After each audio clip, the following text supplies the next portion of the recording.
അമ്മ ചെമ്മീൻ എൻ്റെ കൈ കൊണ്ട് തന്നിട്ട് ദാ വന്നു പറഞ്ഞ് പോയതാ. മുങ്ങിയതാണെന്ന് പിന്നെയാണ് എനിക്ക് മനസ്സിലായത്.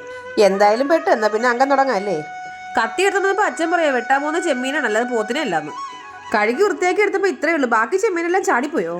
ചത്തി കിടക്കുന്ന ചെമ്മീനിന് ആദരവ് കൊടുക്കാൻ വേണ്ടി ക്യാരറ്റും തക്കാളിയും സവാളയും കൂടെ അരിഞ്ഞു ചേർക്കാം.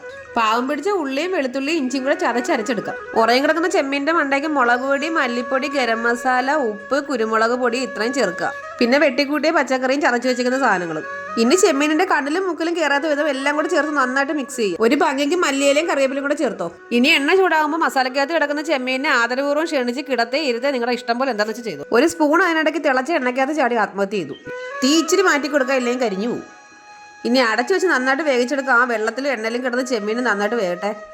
അങ്ങനെ സംഭവം സെറ്റായിട്ടുണ്ട്. ഞാനൊന്ന് ടേസ്റ്റ് ചെയ്ത് നോക്കി. എന്താണ് ടേസ്റ്റ് എന്ന് പറഞ്ഞറിയിക്കാൻ പറ്റാത്ത എന്തോ ഒരു ടേസ്റ്റ്. അമ്മയ്ക്ക് ടേസ്റ്റ് ചെയ്യാൻ കൊടുത്തപ്പോൾ അമ്മ പറയും ഈ പച്ചക്കറി തോട്ടത്തിനകത്തുനിന്ന് ഞാൻ എങ്ങനെ ഒരു ചെമ്മീൻ കുഞ്ഞിനെങ്കിലും കണ്ടെത്തുന്നതെന്ന്. അച്ഛൻ പറയാ വലയിട്ട് നോക്കാം, ചിലപ്പോൾ കിട്ടുമെന്ന്. അപ്പം നമ്മുടെ ചാനൽ എല്ലാവരും സബ്സ്ക്രൈബ് ചെയ്ത് സഹായിക്കണേ. ഇന്നത്തെ വീഡിയോ ഇത്രയേ ഉള്ളൂ. ടാറ്റാ.